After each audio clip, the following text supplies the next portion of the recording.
Hey, Steph. Kerr Burke, NBC Sports Bay Area. Steve Kerr explained the thing that sparked Steph Curry tonight was Steph Curry, that you do this. And I was wondering, do you look at these preseason games as a tone-setting opportunity? And are you setting some personal benchmarks for yourself early in the season?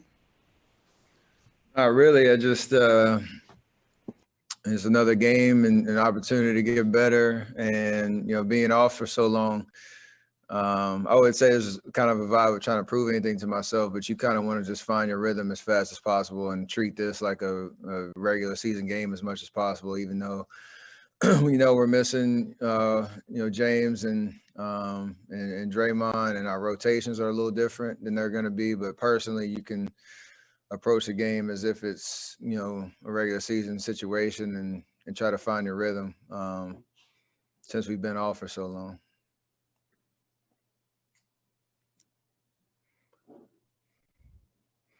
Are y'all sleepy? Y'all want to go to sleep?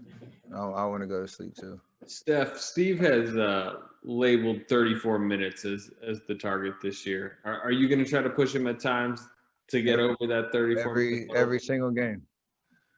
Think you're going to succeed? Probably not every single game. How much? I mean, how much do you think you will need to try to nudge him up to 37, 38 if it's a close game this season? I mean, it's hard to say. Obviously, if we get it going, my normal rotation is trying to play the whole first quarter and then see where the second quarter, it makes sense to come back in.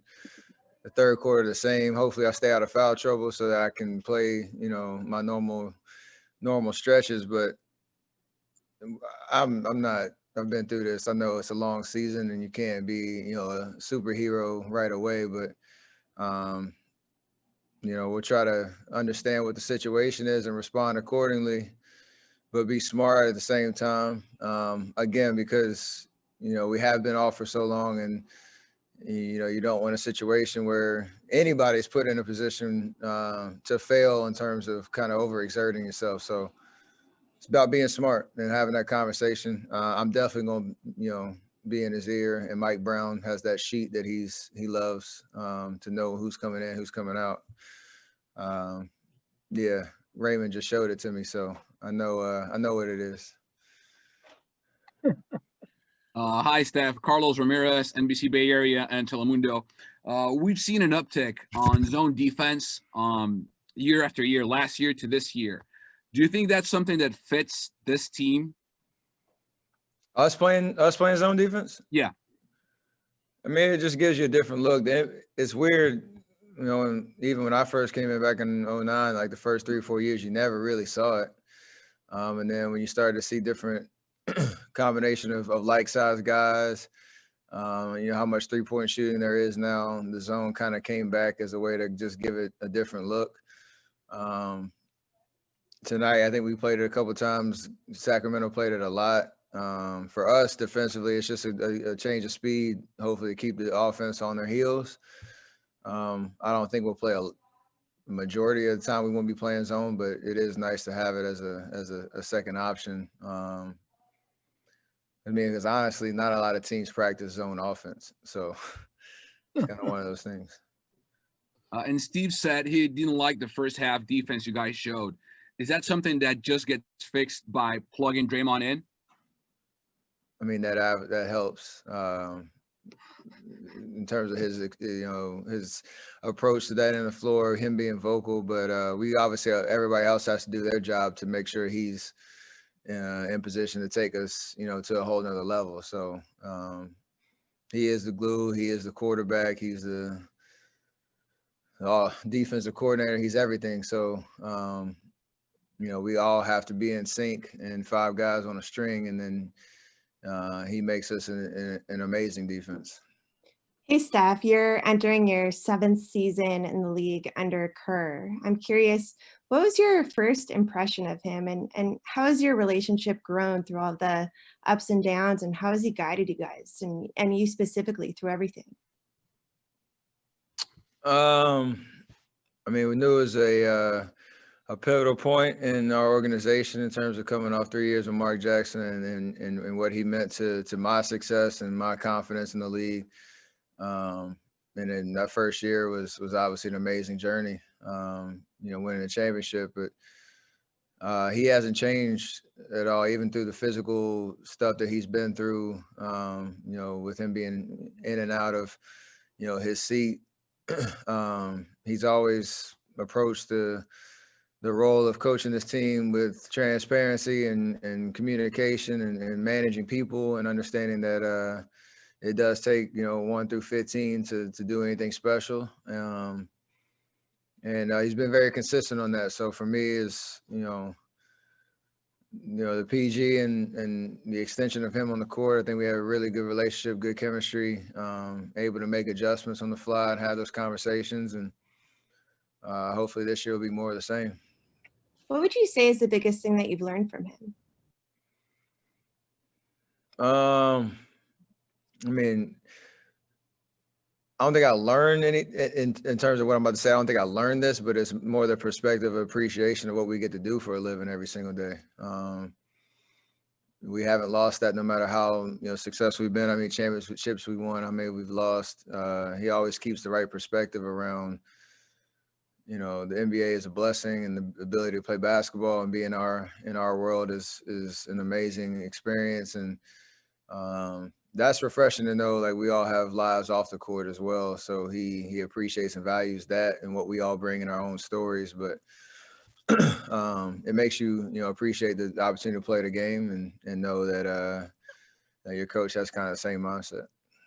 Steph, we haven't talked to you since, James's first practice yesterday. What did you think of your first time on the court with him?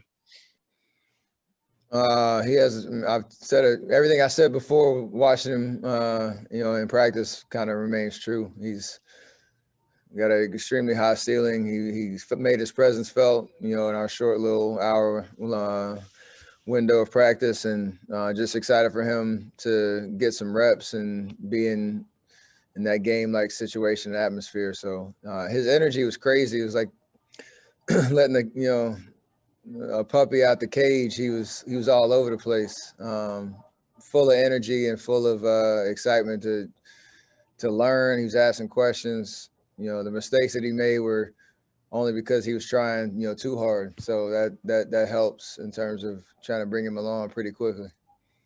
Steph, Kent Bazemore has talked a little bit about how this past year was tough for him personally, but that coming to Golden State has helped him get back into a good mindset.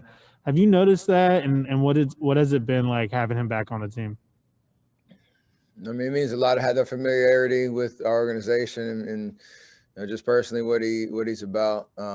He has been through a lot of ups and downs, changes of scenery, but he brings such a professional approach and positive attitude to pretty much everything. And so he's great in the locker room. He's great for the young guys to be around him.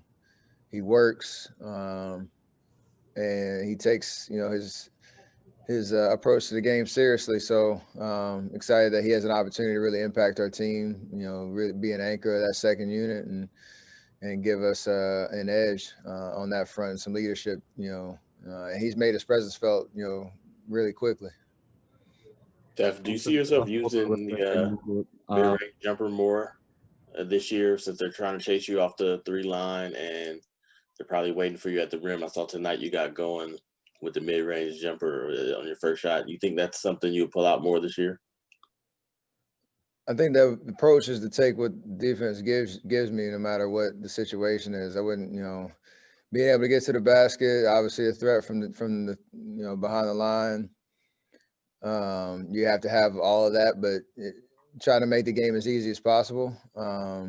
If they're playing aggressively and trying to take me off the line and, sending help at the rim, that is a shot you got to be able to take and shoot with confidence. But it's really not choreographed. It's just make things as simple and easy as possible, knowing, you will see a lot of attention, a lot of bodies. And I don't think any of those are bad shots. You just got to be decisive. So you're not really opposed to it, are you? Like, you're not one of the people like 3 or layup, right? You'll take it. I can get my Rip Hamilton on every once in a while. Steph, Jason, Dumas, Crown 4. A lot has been made about your guys' depth this year, and you saw tonight the bench got you guys back in the game. Nico, Damian, Kent, all making plays. Do you think that can be an area of strength for you guys this year? I mean, it has to be. We have to have versatility to throw out a couple of different lineups, and for our second unit to have an identity of how they're going to impact the game. So, there's a lot of opportunity there. You got JP's playing amazing. D Lee's coming off the bench, making his presence felt. Like you said, Kent, Nico is new on the job and has a chance to make strides. We got the ultimate professional in Brad. So, a lot of guys that are hungry to, make impact and give us, something off the bench. And for that, again, that second unit to have an identity about how they, go about their business. So they're going to continue to get better as we go. But it's nice to see guys playing with confidence.